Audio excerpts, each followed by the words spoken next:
Hands in Anjali Mudra. Close your eyes for a minute.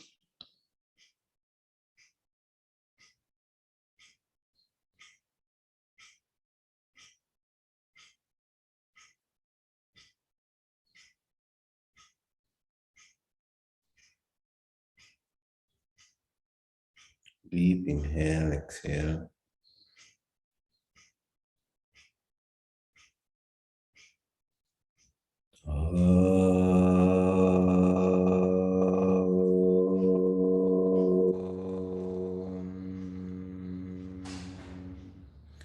Yogena chittasya padena vacham malam sharirasya cha vaidyakena yopakarottam pravaram muninam patanjalim pranjaliranatosmi. Om Shanti Shanti Shanti.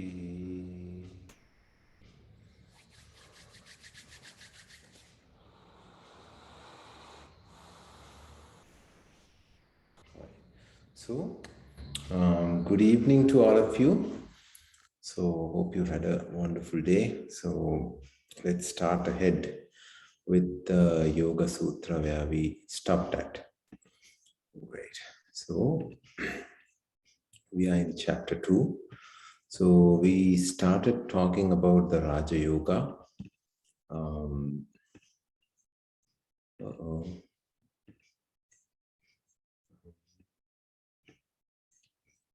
So down, where is this? Here you go. Right. So we talked about Raja Yoga. So Patanjali, first of all, in the first chapter, he gives an overview about the whole yoga culture, right? And what yoga does. What are the key components of yoga? And it is a little bit hard to understand in chapter 1, right? So for you to get chapter 1, you should master in chapter 2. But then if you start ahead with chapter 2, you lose certain basic things given in chapter 1.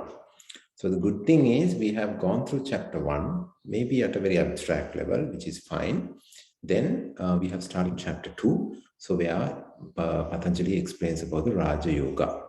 So Raja Yoga is the path which he's explaining.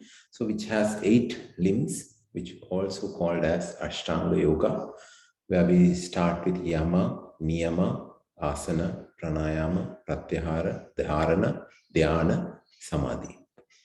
Right? So we learned about Yama, Niyama, and in the 31st Sutra it says these Yama and Niyama, these are not conditioned or unconditioned by place, time, and class. Doesn't matter where you live, it applies. It doesn't matter which time that we are looking into these things. It applies, right? And what is the class of you? What is your class? What sort of caste that you belong to? It doesn't matter, right? So we talked about Yama and Niyama. So today we will go into detail about Yama and Niyama, right? So Yama are self-restraints. Niyama are like theorems. So how come we live in a world where we don't have certain self-restraints and where we don't have certain limits, or where we don't have certain things that we should follow? For an example, in a road, if you take, so there is no rule to say don't kill a dog on the road, right? So if there is a bird, just fly low, and while you are driving, so there's no such a rule saying don't hit that bird. So not hitting that bird is like a yama. You should restrain from doing such things, right?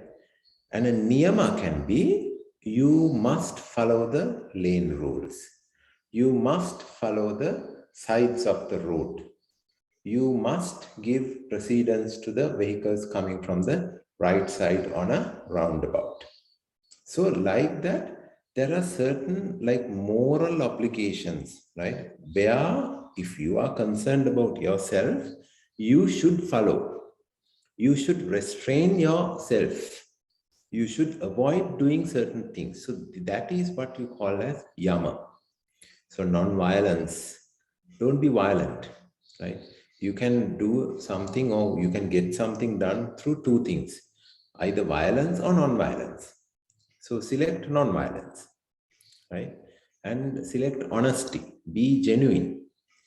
Right? Living in a world of lies will always require you to upgrade your lies.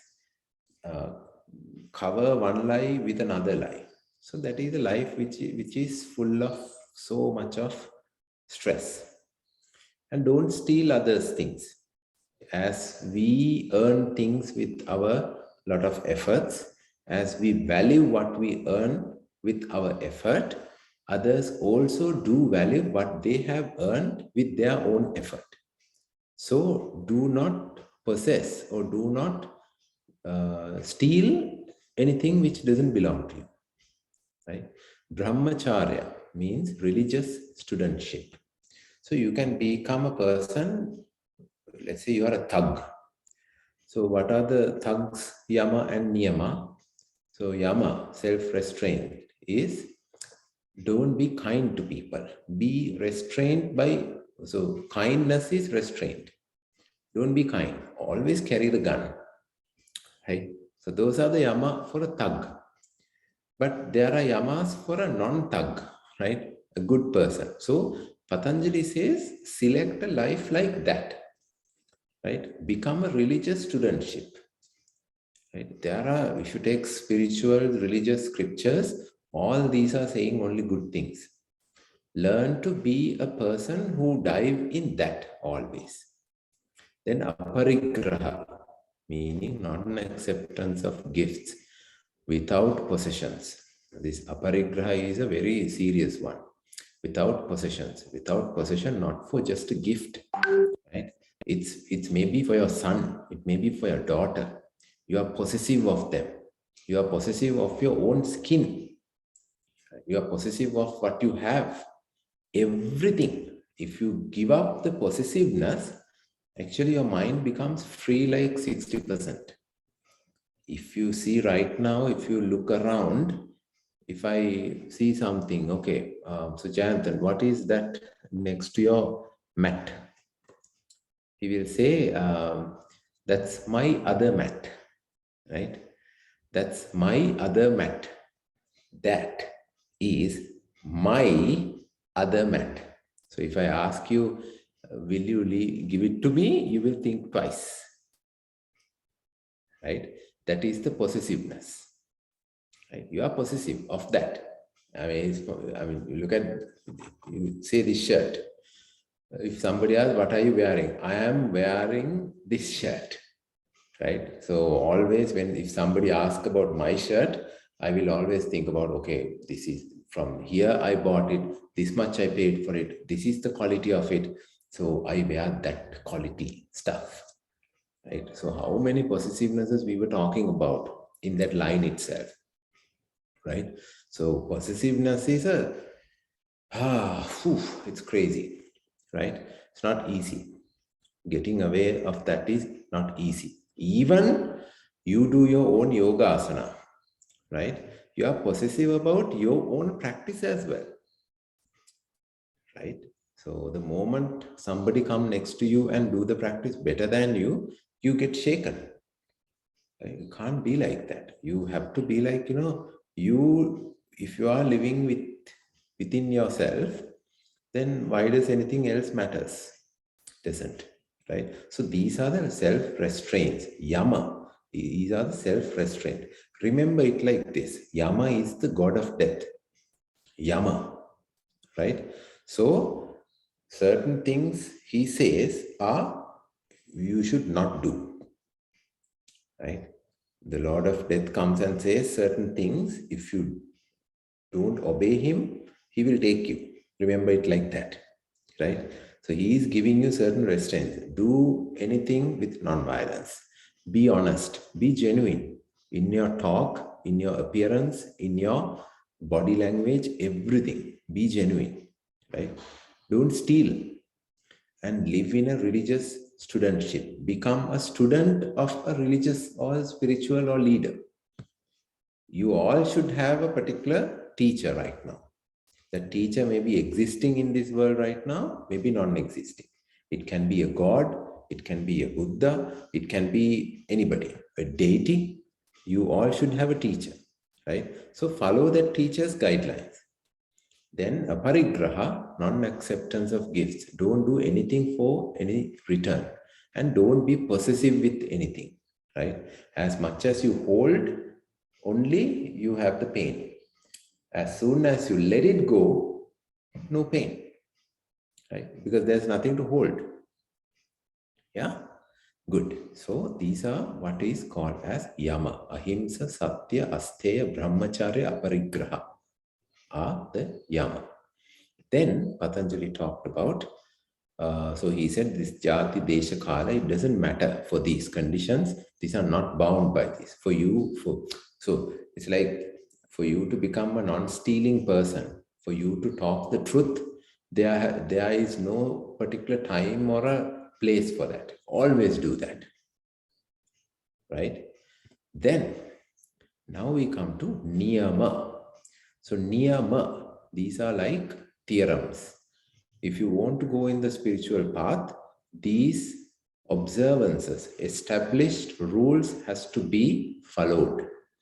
Number one is purity. So we will talk about what is this purity, what he's talking about. Purity of your word, of your action, of your thought. Word action can be seen as pure, but thoughts, who knows? Only you knows. It's an internal job. Santosha, meaning contentment. Saucha, santosha is contentment. So be content with what you have, right? So why we go after so many things is because we are not content with what we have. So the dukkha story starts. Whatever you get, you are not content, right? There is a nice picture I recall. So there is a person who is walking on the street. He looked to his right side and he see a person riding a bicycle. So he thinks, what if I have a bicycle like that? Then the bicycle guy looks right side, there is a motorbike. So he says, what if I have a motorbike? And the motorbike guy looks other side and see a car. What if I have a car like that? Then the car guy is looking right side, he is looking at a Mercedes Benz. What if I have something like that? And the Mercedes guy is looking at a bigger car. So then he is looking into that. Then the bigger guy actually looks up and says, what if I have a jet like that? Right? So it doesn't end, right? One thing, if you fulfill, it will lead to, if you see, whatever the vehicle that you guys use, right? Whole spark is gone within like 1 week, 2 weeks. Right? But you must have had the desire for maybe your whole childhood. But once you buy that, the whole thing just goes away. The magic goes away in like 1 month, right? Just like the marriage, right? So it just goes out, right? So what happens is then you want something bigger, right? Something better, right? So it's not only these material things. Even if you see people, they are not happy with anything, right? Including job, food, the place that they live, even the spouse. They're not happy. You want a better spouse, right? So likewise, keep on going, right? So that's where Patanjali says, look here, put a full stop to certain things. Be content with what you have. Always remember, the best way to remember is how much you desire for anything at a particular point of life.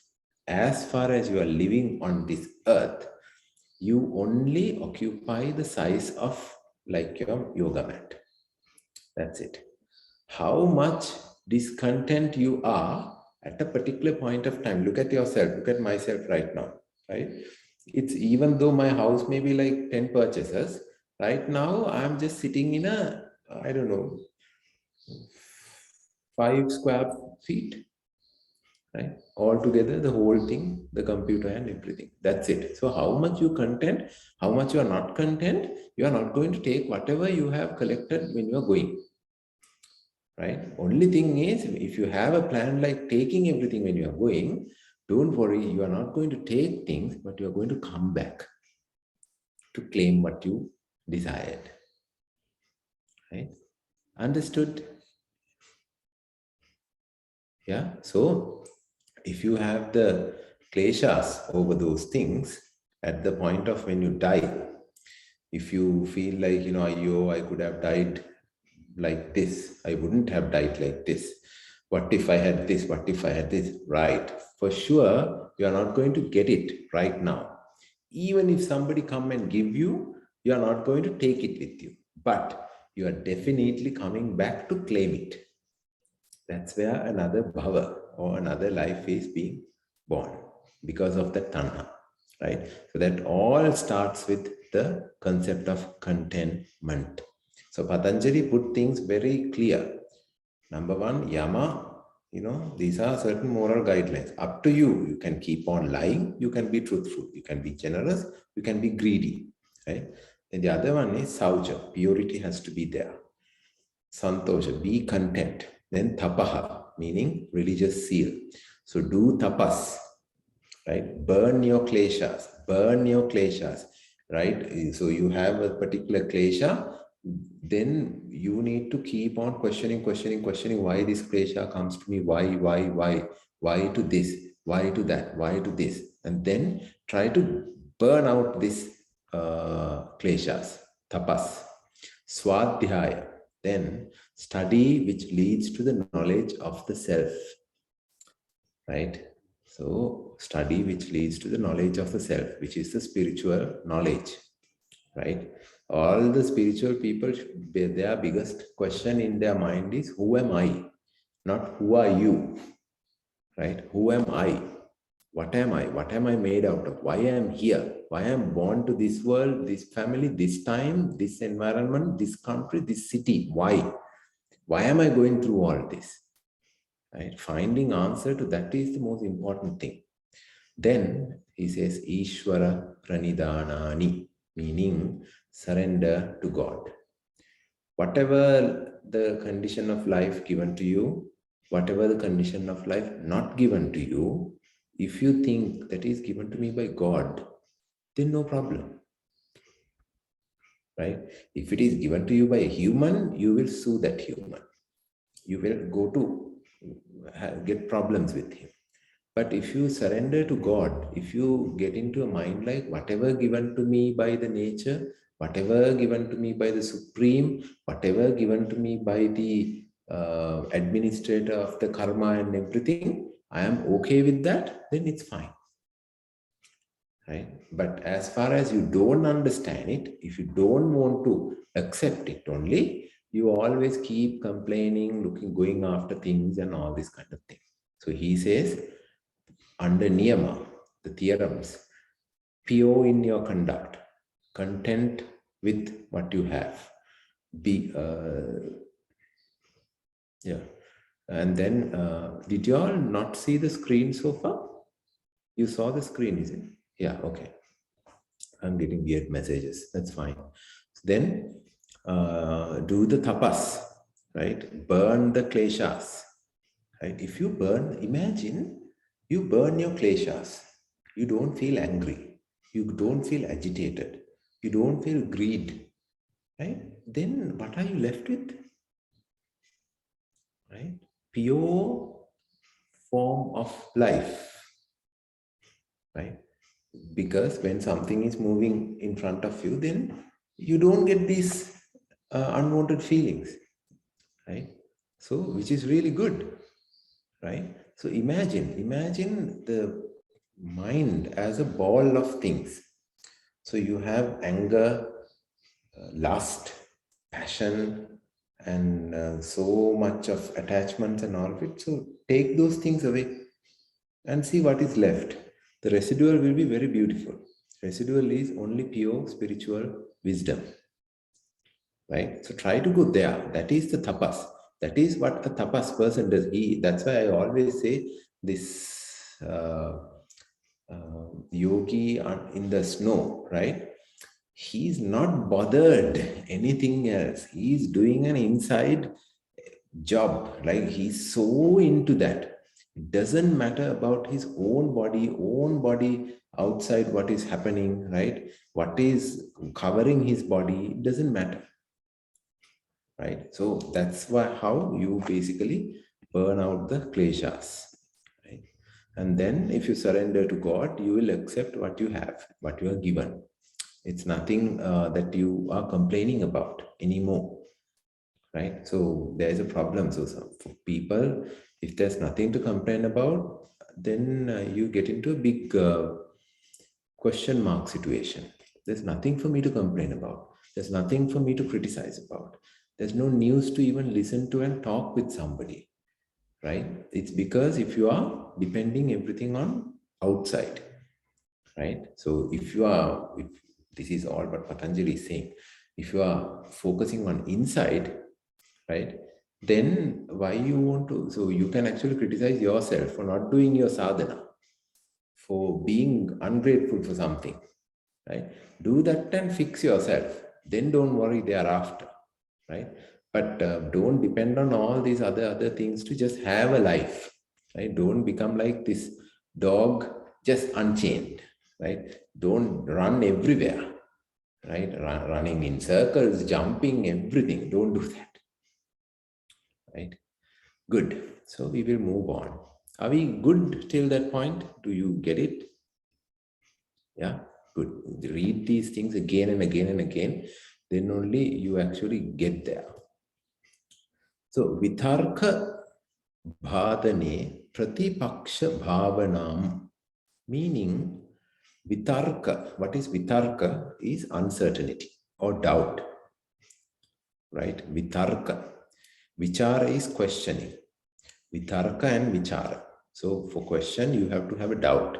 Vitarka. So bhadane is pain or suffering, right? So pratipaksha. Paksha is what? So let's see, we all are in one paksha. Now these days we hear about this word as well. No? Paksha, party, right? In one side, right? So paksha. So paksha is we all are in one side. Pratipaksha is what? Sajaba, right? Pratipaksha is the opposition, opposite side. Now we are not actually even certain what is opposition, what is paksha, and what is pratipaksha also. We are not clear right now, right? So the pratipaksha is opposition, opposite side of something, right? Bhavana is basically affecting, right? So let's try to understand the meaning of it. Principles which run contrary to yama and niyama are to be countered with the knowledge of discrimination. Meaning, whenever you get an idea, so let's take yama, okay, right? Right. So ahimsa, meaning non-violence. So whenever, now if these principles are laid down for you, whenever you feel like getting something from a person with violence, you should think of what is the opposite way of doing this. Pratipaksha. Right? When the government is saying something, what does the opposition say? They oppose to it. Something like that. When which you are in force, when you are trying to do something, so you are trying to get something out of force, right? You are trying to scare a person and trying to get something done. That moment, what you should do is you should think, what is the opposite way of doing this? Opposite way of doing something violently is by non-violence. When you are lying to someone, think of what is the opposite way of doing this. Telling the truth. Tell the truth. Right? When you feel like stealing something from someone, think of what is the opposite side. So sometimes, now this is very easy to explain as theory. right? But sometimes, even in life, we all face situations like we don't know what to do. We have no idea what to do, right? So, in those times, what you should do is, now I feel like doing this, right? So, then you need to ask that question. Are you trying to do something out of truthfulness? Are you trying to do something out of non-violence? Are you trying to do something out of without stealing, right? And is it a religious way of doing it, right? Are we possessing towards something? If so, you think of the of other way of applying that. Now, let's say you have a very dear person to you, right?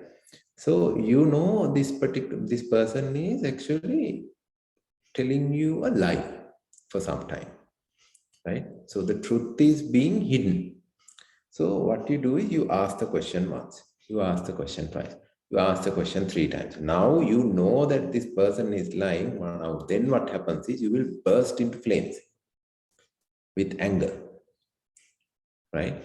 Then what happens? You will scold the person, right? And then you will try to find it in a way. So when that happens, when you feel that disturbance is taking over you, you need to think what is the opposite way of doing it.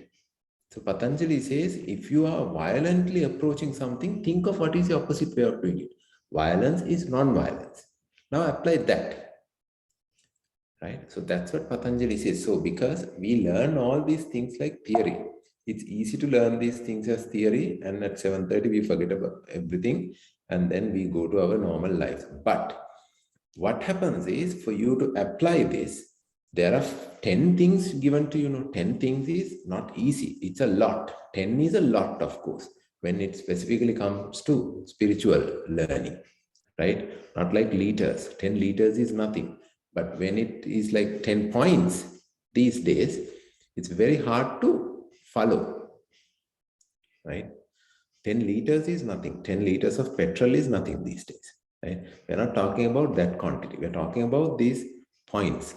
So on a particular day, imagine if you can stay without getting angry, without feeling possessive over something, without stealing something, right? Stealing maybe even an idea.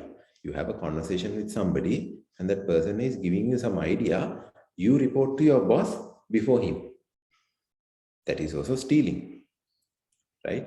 So these 10 things are not easy, right? So the best thing is you need to slow down in your life. And then whatever the action that you are taking, whatever you are doing with your life, you need to always think, okay, fine. So you feel disturbed. Why? Because I'm trying to actually steal somebody's idea. So then you feel like, okay, so if I don't do this, then what to do? So you feel confused. So that's where Patanjali says, if that happens, think of the opposite, what you should be doing. Don't steal it, right? So try to move forward in such a way that you don't steal, but you still move forward. Then actually the pure, better way of doing things will come out of you, right? Good. Do we understand? Yeah? Good. Then, wrong button. Okay. Then, vitarka him sadayah krata krita anumodita loba krodha moha purvaka mrudu madhya adimatra dukkha ajnana ananta phala iti pratipaksha bhavana. It is too much of words, so I felt lazy to write down all the meanings, so I didn't write down, right? So that's what I did. So then I left it to be seen very big. So what is the meaning of this? So vitarka hinsadaya. So for a person, this vitarka, when it comes, right, it actually generates lobha. Lobha is what? The greed. Krodha. What is krodha? Anger, right? And then moha. What is moha? Not showing the true nature of something, right? So moha is like there is a black color girl to the wedding, she is fully white. That is moha. Feel sorry about the groom. Okay? So there are like dark color people, let's say a black woman, on the wedding day, she's fully white with the whole makeup. So for a person who see the woman for the first time, actually the person doesn't see the right face of that person. So that is like a moha, makeup of moha, right? So things that you don't see the true picture. I just took a very careless example, but even if you see, okay, you look at a big vehicle, you want that big vehicle, but that vehicle and the tuk-tuk both goes from A to B, right? So I'm just giving ideas. I don't get a good example for that right now, okay? So moha is basically not showing the right picture or the true picture within. So when these vitarka comes, based on the vitarka, based on that particular thought which came to your mind, or based on the doubt which came to your mind, it generates thought lines of lobha, krodha, moha, right? And these thought lines are created in mrudu, madhya, adhimatra. Mrudu is soft, a little greed, right? Madhya is a reasonable greed. Adhimatra is absolutely a huge greed. Right? You want it, or you don't want to give it out to somebody. Or you give something to somebody, but felt like it's okay, let's give it to somebody. So that is mrudu level. Madhya is this is a very valuable thing, and I should have used it for 6 months and I would have saved this much, but right now, okay, I'll give it to you. So that is a madhya level of lobha, right? Then adhimatra is you don't even tell the other person that you have something like that, because that much lobha you have that. So krodha is also like that. So sometimes krodha, mrudu is you may feel a little unpleasant inside. Madhya is you will say something. You feel a little unpleasant, so you will say something as well. Adhimatra is what? Right? So you hit the person or you attack the person. You attack the person, you scold the person, so many things, you throw things at the person. So that is adhimatra level of krodha. So moha is also like that. So moha is, so you see something and after a day or two you realize, oh, that's not what I saw. That's not what I wanted. I got cheated, right? If you realize it in 1 month, that is madhya. If you never realize it, that is adhimatra. So you are in the blindness of moha. So you are there is something, true picture is there, but you think of it as something different and you believe it, right? So based on that, right? So there is a vitarka comes, based on that thought line, it can create lobha, krodha, moha, and that can be in a mrudu level, madhya level, or adhimatra level. And that will basically lead to dukkha. Dukkha is sorrow, sadness. Ajnana is stupidity, right? Ananta phala iti pratipaksha bhavana. Likewise, there can be multiple outcomes like that. So in that sense, so this pratipaksha is you have to do based on all these conditions. The lobha feeling comes, the krodha feeling comes, moha feeling comes, and that will come in a mild level or a little bit more or in a very high level. So this creates only dukkha and ajnana, right? So in ananta phala is various, ananta is infinite number of phala is results. To get out from this, what you have to do is keep on contemplating on the pratipaksha part of it. If you feel like lobha, what should I actually do? What is there to possess in this? Just give it away. Right? Forget about it and give it away. Right? Krodha, why should I get mad with this person for not telling me the truth? So why do I care? Right? Just let it go. Moha, right? Moha is crazy. You don't know that you are even blinded. Right? Moha is that you don't even know that you are blinded. Right? That can happen in any level. So always when you realize this, pratipaksha, for this, think of the opposite feeling. That is only way to reduce the results or the samskaras being created through all this. Right? Do we get it? Yeah. So if you feel angry, what is the opposite of angry? Calm down. Right? If you feel like telling a lie to somebody, no, try a way to tell the truth, right? In a non-hurting manner. Try always a way to tell the truth in a non-hurting manner. Let's say there's some food which you prepared over the whole day because your son or daughter loves that food, right? So suddenly a dog or some animal just flew into that and the whole thing is on the floor, right? So what are the things which will come now? So you will think, you will first of all get a krodha feeling towards that animal, right? And then there is a moha because you think this is such a big food, this food, that food, and all of it. Right? It's at the end of the day, it's basically giving you the nutrition you require to sustain the body. Right? And then the lobha comes, how much of ingredients I wasted over that.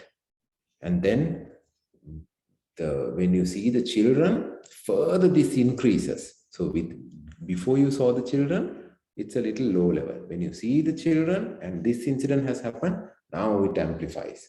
So it will only lead to dukkha, ajnana, and ananta pala. So much of repercussions, right? So much of samskaras being created. Only thing what you need to do is look into the pratipaksha part of it. Why the dog ran over that? Because there was a butterfly, right? The dog's job is going after butterflies, let's say. So, be happy about it and let it go. It's hard. It's really hard. People may be thinking, you don't know the trouble of cooking, so you are giving examples like that, but can't help. Patanjali says, do it like that. Right? Good. So we will go to the next one, 35th Sutra. In second chapter, we have around 54, 56, right? Then he talks about now all these yama, niyama, each concept one by one, Patanjali explains. So he says, ahimsa pratishtayam tat sannidhau vaira tyagaha. Vaira is animosity.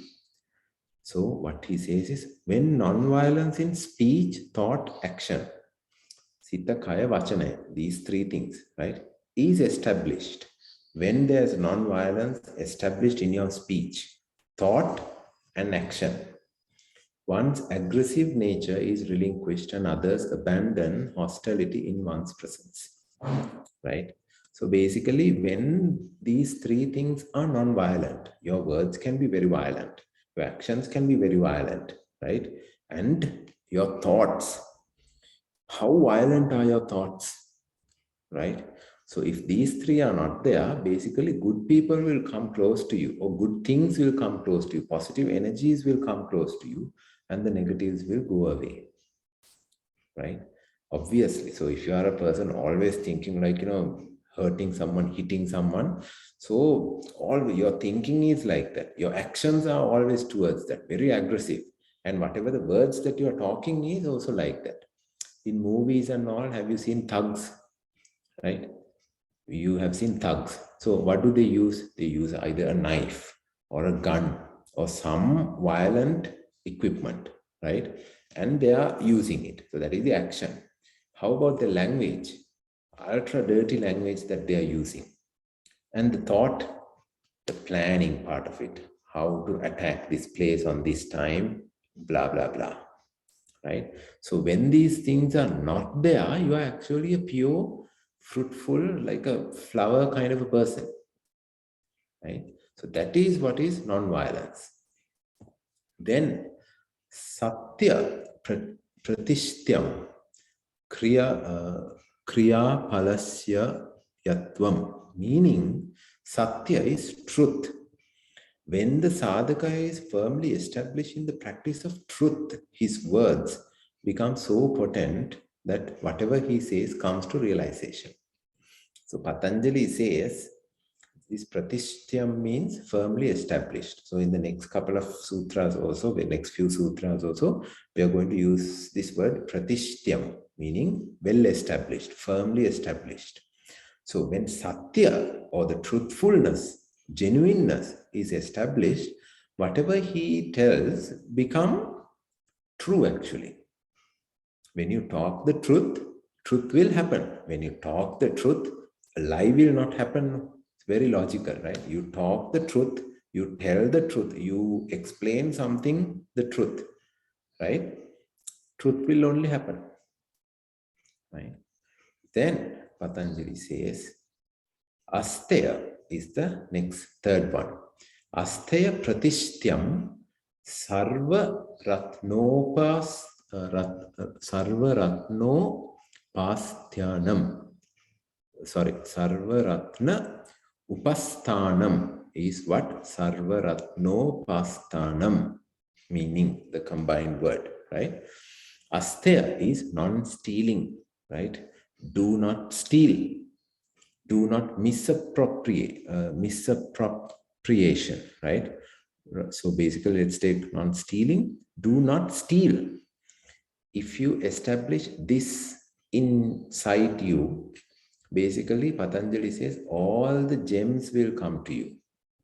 Meaning, if you don't desire to steal somebody's something or something valuable, get something from somebody, what happens is all the most valuable things will come following you, will start to come to you, right?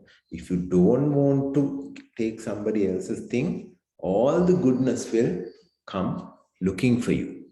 That's what Patanjali says. So, non-stealing. Do not take anything not belong to you. All the goodness in the world will come chasing you, right? Then Patanjali says, Brahmacharya, meaning the religious studentship we talked about. So, Brahmacharya pratishthyam virya labha. What is labha? Is a gain, profit. Virya is the vigor, energy. So, if you are a person who is living or well established with Brahmacharya, the knowledge, vigor, valor, and energy will follow to him. So, if you are living a life of Brahmacharya, you will get the valor, you will get the vigor, you will get the virya, you will get the energy, right? So, you have to live a Brahmacharya life for that, right? 39. So, I'm just going to explain these 5 and then talk about it a little bit. Aparigraha, Janma Katamtha, Sambodha, Aparigraha Sthairye, Janma Katamtha Sambodha. Aparigraha, non-possessiveness. Sthairye meaning becoming steady. Sthira is the meaning there. Janma is the birth. Katamta is in what way. Sambodha is the knowledge. So knowledge of past and future lives unfolds when one is free from greed and possessiveness, right? So if you are, so that's what I said, that if you are away from possessiveness at the point of your death, right? Or even right now, think, okay, I am going to be away from possessiveness, right? I don't want any gifts or anything which will make me happy. I don't want anything, let's say. Then you don't have the sorrows of the past, or you don't actually have a plan for the future. You don't have a plan to collect this in future if you are not possessive, right? So at the point of death, imagine if you are not possessive. Possessive for what? You are not scared to die. You are not possessive about the life itself. Then there is a very higher chance that you will go to a very much better state rather than again coming back in the samsaric cycle. Right? So last week I told you, so this there is a theory, right? So whatever you desire, you get it. If you like to beat people in next birth, yes, people will come and beat you. If you like to stay with women, next birth, yes, you will become a woman who will be surrounded by men. Right? So whatever you desire, you will get it. Right? It's not like I desire a chocolate, I get a chocolate. No, I desire a chocolate, I become a chocolate. Right? That is the theory. So this possessiveness, so this has a, basically they say even in Buddhism, Abhidharma, or even in Patanjali Yoga Sutra, at the point of your death, there is something called Chutisita. Chuti means the exit. At the point of your exit, the mind, right? If this mind is filled with something, some klesha, your next birth basically is dependent on that. There is a consciousness, this consciousness goes away, and if based on the qualities of that consciousness only, it will go to which person, which land, which time, which womb, and what sort of a birth. Right? So this is a very serious one. So what Patanjali says is these 5 niyamas, if these are well established in you, right? I mean, you become like, you can actually uplift yourself to a non-violent, truthful, generous, what do you call others? The brahmacharya, and then not stealing, then aparigraha. You do not have possessions, right? So we discussed in a previous sutra, clinging to life is one of the things with humans, right? You are so much worried about your life, the current life. You are worried about your death.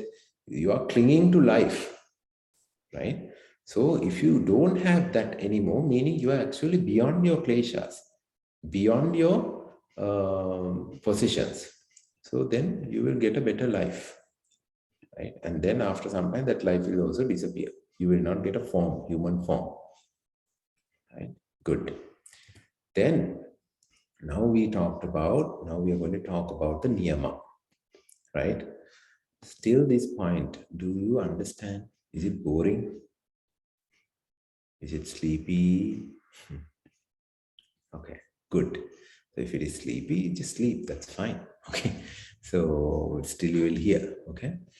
Good. So those are the niyama, the yama that we talked about. Then he talked about niyama. So saucha, cleanliness. Cleanliness, saucha is cleanliness or purity. So cleanliness in all the limbs of your body, right? Cleanliness of the body and mind develops, cleanliness of the body and mind develop disinterest in contact with other for self-gratification. If you are clean in your mind, take this very carefully, right? There's a very subtle message in this sutra, the 40th sutra. If you are clean with your body and the mind, you stop depending on contacting with others for self-gratification. You are already content within if your mind and body are clean. Right? Then you do not want to cling with others for self-gratification. Right? Good example, the dopamine dose. So can we live without a dopamine dose? No, life will be very boring. How to get the dopamine dose? What is dopamine? First of all, it's a chemical in the brain. This brain chemical gives you a kick. Feel like living. Feel like things are happening. What is the best way to get this? Gossiping, right? Talking about others, talking about public news, talking what happened to this person, what happened to that person. So When something bad happens to somebody and when it does not happen to you, you feel a little bit of a superior situation, right? So this particular political party went and hit this particular political party, then you are whole watching this because it's a whole happening story right now, right? So at this point, you don't want to switch off the TV because it's all happening. What's happening next? What's happening next? What's happening next? So all this whole thought process comes in and the whole dose of dopamine goes to your head, right? So you feel like living, you feel energized and all of it, right? So that is not a clean mind, right? A clean mind is you will be energized within yourself without any external news or gossip or something bad happened to somebody. So let's talk about it. No. Without those things, if you are energized, self-charged, right? Now that is what you call as cleanliness, right? There's a very nice sutra that we are coming to, right? I want to cover it somehow today so that you will understand everything what we talked about, right? So then, sattva shuddhi saumanasya atkhagraya indriya jaya atma darshana yoga tattvani cha. Yoga tattvani cha. Right? What is cha? And also, remember we learned it. So sattva shuddhi, purity in the essence of consciousness. Sattva, purity in the essence of consciousness, right? So you have all these things. Let's go to the meaning. When the body is cleansed, the mind is purified, and the senses are controlled, joyful awareness needed to realize the inner self also comes. Right? Is that correct? Yes. So when the body is cleansed, so the physical body, cleaning the physical body, is it easy? How to clean the physical body? Go to the shower and apply soap and clean the physical body. Is it clean? Careful with what you eat. Careful with what you drink. Careful with what is deposited inside the body, right? Careful with the airflow, the different pranas in the body. Right? All these things need to be cleansed. So that's where we talk about yoga asana and the pranayama. To clean, make sure the vehicle is serviced well. Right? This is the vehicle, make sure it is serviced well. Not even a single dot of mud is there. Right? So that's how you clean the body. Mud literally means, don't take the literal meaning, mud can be food that you have eaten, right? What is deposited in your body, right? And then how toxins have deposited in your body. It can be lungs, it can be your whole system, right? So you need to clean all of it. And the mind is purified. How the mind is purified? 2 words for this, summa iru. We talked about this early in the morning. Mind is purified at summa iru stage. Otherwise, mind is not purified. You can say, no, I always talk nice things about others and they also talk about nice things about me. No, no, no, no. You have a problem of hearing nice things about you from others, right? Mind is not purified, okay? So mind is purified with summa iru, meaning just be. Summa iru is just be, right? So you are staying in a particular state.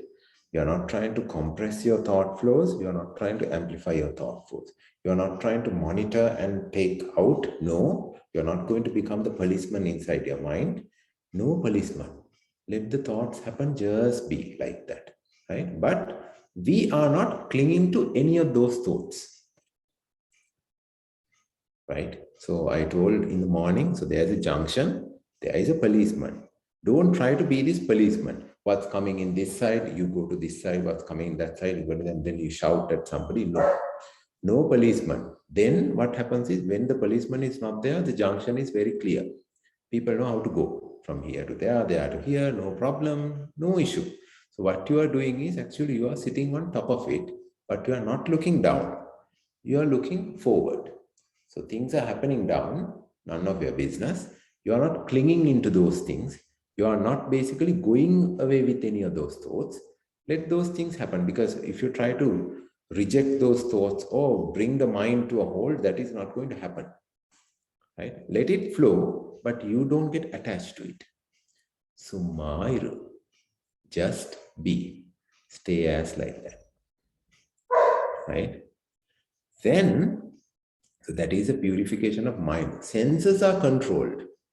So you know when the senses are become going out of control, right? Skin, when there is a problem, issue.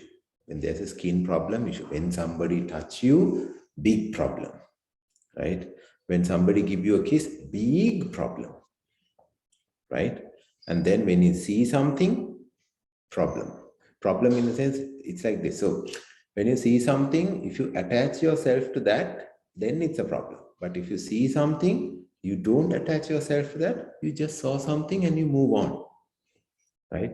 Best example, when you are going on a hike, let's imagine a nice, greeny, big mountain, right? So you are climbing a nice mountain, okay? So how many trees that you are seeing around? Thousands, millions of trees, grass, creepers, birds, butterflies, so many things that you see, rocks and everything, right? So you see these things. No? Do you try to understand the name of each and every one of those? Maybe the scientific name or the normal natural name. Do you try to figure out that? What is that tree? What is this tree? What is the tree next to that, next to that, next to that? What is that creeper? What is that leaf? You're not trying to do that. Right? You are just walking, right? So that is a classic way of Summairu. If you are thinking how many things that you are passing by, how many things are around you, but you do not pay attention to all of it, right? You may pay attention to one or two. Oh, that tree I know, it's a big one, majestic looking. Then you move on, right? So in Summairu, majestic tree is also there. You know what it is. But don't try to identify that and give comments to that or anything. Just walk, right? So that's where you actually take control of your senses as well. So then, when the mind, body, and senses are purified and controlled, then you actually get the space within to study yourself, merge with inner self, be with inner self, right? So what Patanjali says is, don't think of going and finding your inner self if your body is not cleansed, if your mind is not purified, if the senses are totally out of control. Then don't think of going and trying to find the inner self. Don't try to do experiments with the inner self, because you have so many other things to worry about. If you want to do it, body has to be cleansed, mind has to be purified, and the senses has to be controlled. Then only you are ready to go a beautiful, enjoyable journey within. Right? Then, Santoshat Anuttamaha Sukha Labhaha, from contentment or benevolence of consciousness becomes supreme happiness. So if you desire, if you are not content, always you have a balance to worry about. But if you are content about something, that is actually the happiness. And if you are content about something, that's the happiness, right?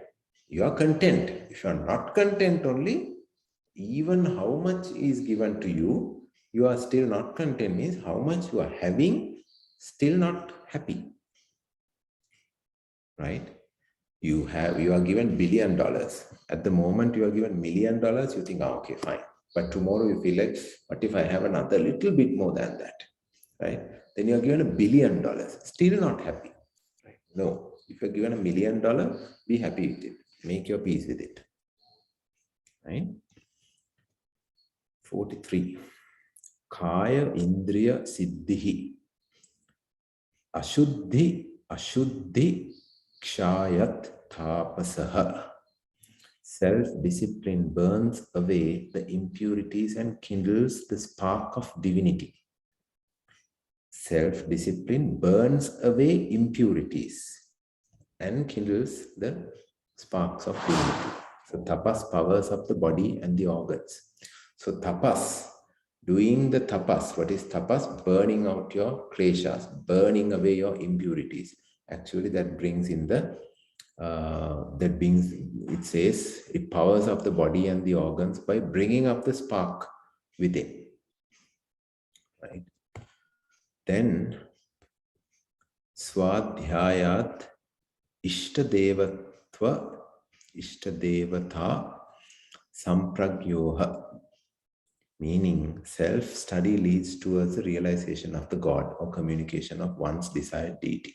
This is basically the essence of the Patanjali Yoga Sutra. How to go there is basically why we are studying all these things, right? Self-study leads towards the realization of God or communication.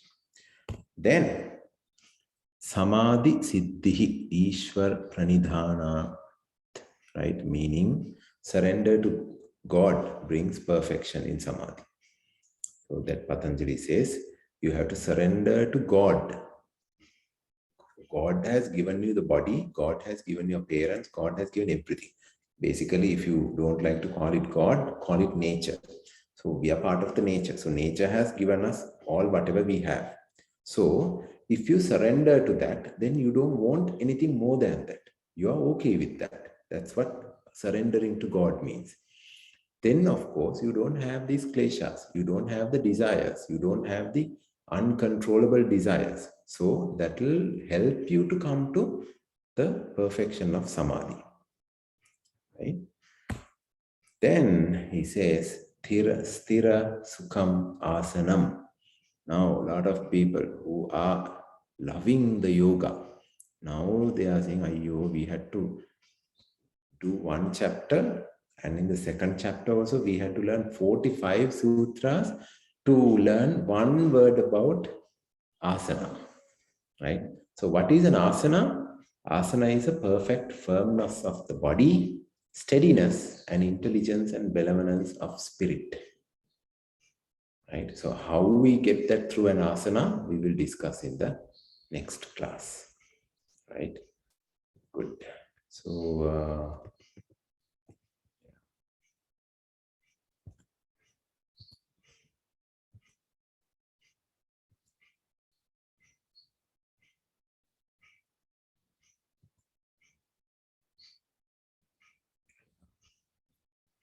in this sutra, 240th, Saucha, which is the cleanliness. We talked about the cleanliness, remember?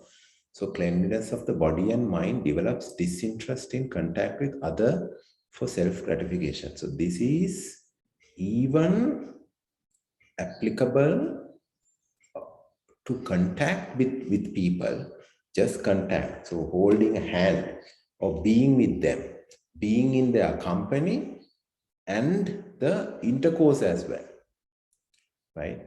So do a little bit of study, what happens there, right? So two people are energy, so energy, how could I say, like energy transformers, right? There is a positive person and there is a negative person. If these two people get together, the positive person will lose the positiveness as well, right? So there is a very nice video about this from Sadhguru. Just try to find it, right? So being with a negative person, what happens to your whole body, mind, because there's an energy transformation happening between two people when they get together, right?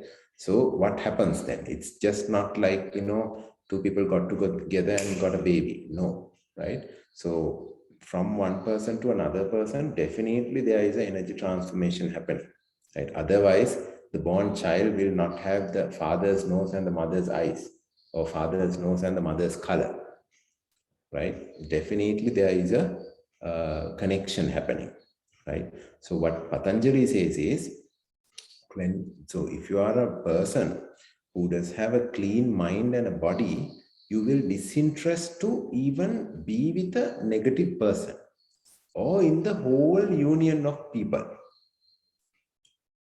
right? But if you are not such a person, there is a very high tendency that you will, go after all these things. So when at every point that you go after, you collect somebody else's some negativeness inside your energy system, which will ruin, right? So that is also something which is specifically mentioned in this sutra. So do a little bit of research on that, and because that's important, right? Good. So today we talked about yama, niyama. What are those? Moral obligations, rules, and then why, by well establishing these within, what sort of a person that you can become, and what are the things that you will stay away from. So all these are, this is like the foundation stones of a house, yama, niyama. Without understanding these, doing yoga asana is just entertainment, right? It's just entertainment. So you drink your alcohol and do your yoga asana, something like that, right? Toxify the body and do yoga, right? Toxify the body, talk, gossip, and then you do yoga, right? That's not going to work, right? Foundations has to be there. Otherwise, when you put the walls, let's say the walls are the yoga asana, it's sitting on a cracked foundation. It will not sustain for a long time. Yeah. So we will stop the lesson from here. And if you have any question, we will take it thereafter. Right?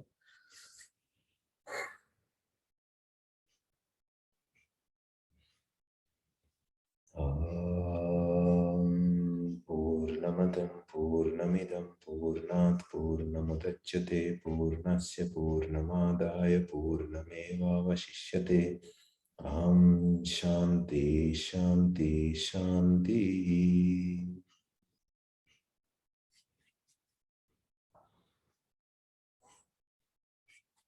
So, have a great evening. We stop.